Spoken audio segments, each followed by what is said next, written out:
సర్వమంగళమాంగళ్యే శివే సర్వార్థ సాధకే శరణ్యే త్రయంబకే దేవి నారాయణి నమోస్తుతే. జ్యోతిషాభిమానులందరికీ నమస్కారం. మాసఫలం కార్యక్రమానికి స్వాగతం.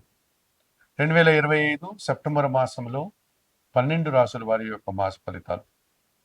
ఈ సెప్టెంబర్ మాసము అనేటువంటి ఈ ఆంగ్ల మాసంలో భాద్రపద ఆశ్వీజ తెలుగు మాసాలు రెండు మిళితమై ఉంటాయి. ఇక గ్రహాల స్థితిగతుల గురించి, వాటి మార్పుల గురించి మనం పరిశీలిస్తే ఈ 2025 సెప్టెంబర్ మాసంలో సూర్య భగవానుడు సెప్టెంబర్ 16 వరకు సింహరాశిలో, ఆ తర్వాత కన్యా రాశిలోనికి ప్రవేశిస్తాడు. కుజుడు సెప్టెంబర్ 14 వరకు కన్యా రాశిలో ఉండి ఆ తర్వాత తులారాశిలోనికి ప్రవేశిస్తాడు. బుధ గ్రహము సెప్టెంబర్ 15 వరకు సింహరాశిలో ఉండి ఆ తర్వాత కన్యా రాశిలోనికి ప్రవేశిస్తాడు. గురువు యథావిధిగా మిథున రాశిలోని ఈ నెలంతా కూడా తన సంచారాన్ని కొనసాగిస్తాడు. ఇక శుక్రుడు సెప్టెంబర్ 14 వరకు కర్కాటక రాశిలో ఉండి ఆ తర్వాత ఆయన సింహరాశిలోని ప్రవేశిస్తాడు. శని భగవానుడు మీనములో యథావిధిగానే ఆయన సంచారాన్ని కొనసాగిస్తాడు. ఇక రాహుకేతువులు రెండూ కూడా, రాహువు కుంభరాశిలో, కేతువు సింహరాశిలో తన సంచారాన్ని కొనసాగిస్తారు. గ్రహాల యొక్క స్థితిగతులు ఈ విధంగా సెప్టెంబర్ మాసంలో ఉన్నాయి. ఈ సెప్టెంబర్ నెల 8వ తారీఖు నుండి, అనగా సోమవారం నుండి, ఈ సెప్టెంబర్ నెల 21 ఆదివారం అమావాస్య వరకు పితృపక్షాలు ఉన్నాయి. అనగా మహాలయ పక్షాలు ఈ సెప్టెంబర్ నెల 8వ తారీఖు సోమవారం నుంచి ప్రారంభమవుతాయి. మహాలయ అమావాస్య అనగా సెప్టెంబర్ నెల 21 ఆదివారం అమావాస్యతో అవి ముగుస్తాయి. ఈ పితృపక్షాల సమయంలో పితృదేవతలను పూజించుకోవడం, వారికి పిండ ప్రదానాలు, తిలాతర్పణాలు, వారి పేరు మీదుగా ఆహారాలు అనగా అన్నము, వస్త్రాలు, ఇవన్నీ కూడా దానాలు చేసుకోవడం వల్ల పితృదేవతలు మరింతగా సంతోషించి దేవతల కంటే కూడా ఎక్కువగా మనల్ని ఆశీర్వదిస్తారు అని పెద్దలు చెప్పడం జరిగింది. ఈ పితృదేవత అర్చన కోసమే ఈ 15 రోజులు పితృపక్షాలని మన పెద్దవాళ్ళు నిర్ణయించడం జరిగింది. కనుక ప్రేక్షకులు, ఈ జ్యోతిషాభిమానులందరూ కూడా ఈ సమయాన్ని సద్వినియోగం చేసుకుని పితృదేవతల యొక్క ఆశీస్సులు పొందవచ్చు. ఇక సెప్టెంబర్ నెల 7వ తారీఖు అనగా ఆదివారం రోజు రాత్రి 10 గంటలకు సంపూర్ణ చంద్రగ్రహణం ఉంది.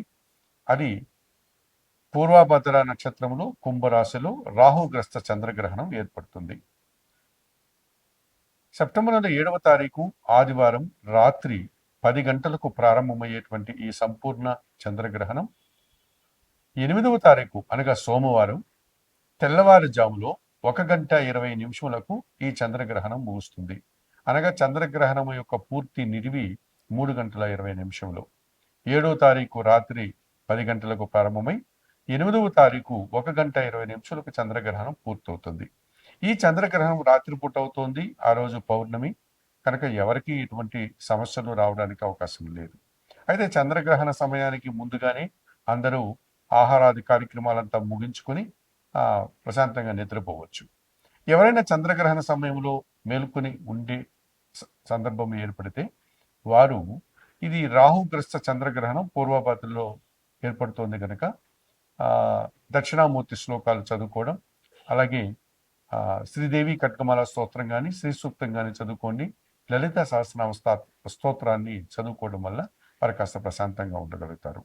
ఇక ఇండ్లలో ఉన్నటువంటి ఆహార పదార్థాలు, బియ్యము, పప్పులు, కాయగూరలు, పండ్లు, వీటి మీద దర్భపోసలను పెట్టి ఆ మరుసటి రోజు సోమవారం తెల్లవారుజాములో సూర్యోదయ సమయానికి అందరూ నిద్రలేసి ఇంటిని శుభ్రం చేసుకొని స్నానం ఆచరించి ఆ దర్భపోసలను తీసి పడవేసి ఆ ఆహార పదార్థాలన్నీ యథావిధిగా వాడుకోవచ్చును. సోమవారం రోజు ఉదయం స్నానం ఆచరిన తర్వాత ఇంటిని శుద్ధి చేసుకున్న తర్వాత మీరు పేద బ్రాహ్మణులకు కానీ, పేదలకు కానీ మినుములు, బియ్యము, శనగలు దానం చేయడం వల్ల ఈ చంద్రగ్రహణానికి సంబంధించినటువంటి ఏవైనా ప్రతికూల ఫలితాలు ఉంటే వాటి నుంచి మీరు బయటపడడానికి అవకాశం ఉంటుంది. ఇక ఈ 2025 సెప్టెంబర్ మాసంలో 12 రాసుల గురించి మాట్లాడుకునేటప్పుడు, ఇక 2025 సెప్టెంబర్ మాసంలో వృషభ రాశి వారి యొక్క మాస ఫలితాలు. ఈ వృషభ రాశి వారికి 6 గ్రహాలు అనుకూలంగా సంచరిస్తున్నాయి. ఎక్కువ శుభలితాలకు, లాభాలకు అవకాశం ఉంది. 70-80% శుభలితాలని ఈ మాసంలో మీరు అందుకోగలుగుతారు. సప్తమ వ్యయాధిపతినటువంటి కుజుడు ఈ సెప్టెంబర్ 14 నుంచి ఆయన తులారాశిలో షష్టమ భావంలో సంచరించడం వల్ల మీకు జీవిత భాగస్వామి విషయంలో శుభ పరిణామాలు చోటు చేసుకుంటాయి. అలాగే భూవాహన లాభాలు అందుకుంటారు. ఆర్థికంగా బలపడతారు. కొన్ని వివాదాలను పరిష్కరించుకుంటారు. ద్వితీయ పంచమాధిపతినటువంటి బుధుడు ఈ నెల 15 వరకు చతుర్థములో అనగా సింహరాశిలో సంచరించడం వల్ల కుటుంబంలో శుభ కార్యక్రమాల నిర్వహణ, మీ మాటకు విలువ, స్థిరాస్తులకు సంబంధించిన లాభాలు అందుకుంటారు. వ్యాపార అభివృద్ధి, ఆర్థిక పరంగా మీరు బలం పుంజుకుంటారు. అష్టమ లాభాధిపతి అయినటువంటి గురువు ఈ నెలంతా కూడా ద్వితీయ భావంలో మిథున రాశిలో సంచరిస్తున్నాడు కనుక సమాజంలో పేరు ప్రఖ్యాతులు తెచ్చుకుంటారు. జన సంబంధాలు పెరుగుతాయి. అనుకోకుండా ఒక నూతన అవకాశాన్ని కూడా అందుకుంటారు. విద్యా సంబంధమైనటువంటి విషయాలు అనుకూలంగా ఉన్నాయి.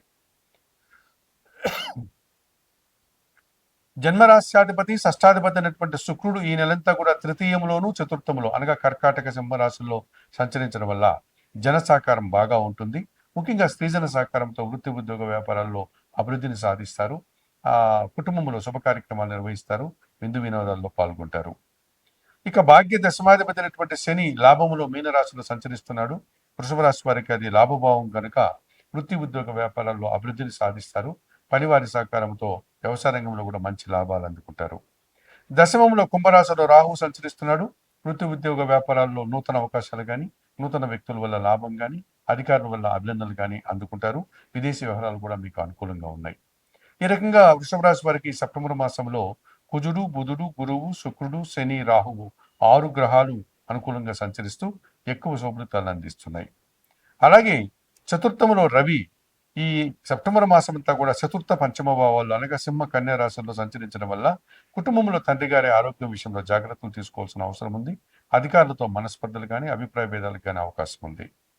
ఇక చతుర్థములో సింహరాశిలో కేతువు సంచరిస్తున్నాడు గనక కుటుంబంలో ఒక నిరాశ, ఒక అశాంతి, చిన్న చిన్న పనులకు ఆటంకాలు ఏర్పడతాయి. ఈ రకంగా మీరు మనశ్శాంతిని కోల్పోయే సందర్భాలు కనిపిస్తుంది. మరి 2025 సెప్టెంబర్ మాసంలో వృషభ రాశి వారు చతుర్థ కేతు దోషం నుంచి బయటపడడానికి నిత్య గణపతి ఆరాధన, గణేశాష్టక పారాయణం, గణపతికి గరికమాలను సమర్పించండి. చతుర్థ పంచమ భావంలో రవి సంచరిస్తున్నాడు కనుక నిత్యం సూర్య భగవాన్ని దర్శించి నమస్కరించుకోండి. సూర్యాష్టకం చదువుకోండి. గోధుమలు కానీ, గోధుమ పిండి కానీ కుటుంబంలో పనిచేసే పని వారికి దానం చేయడం వల్ల మరింతగా మంచి ఫలితాలను అందుకోగలుగుతారు.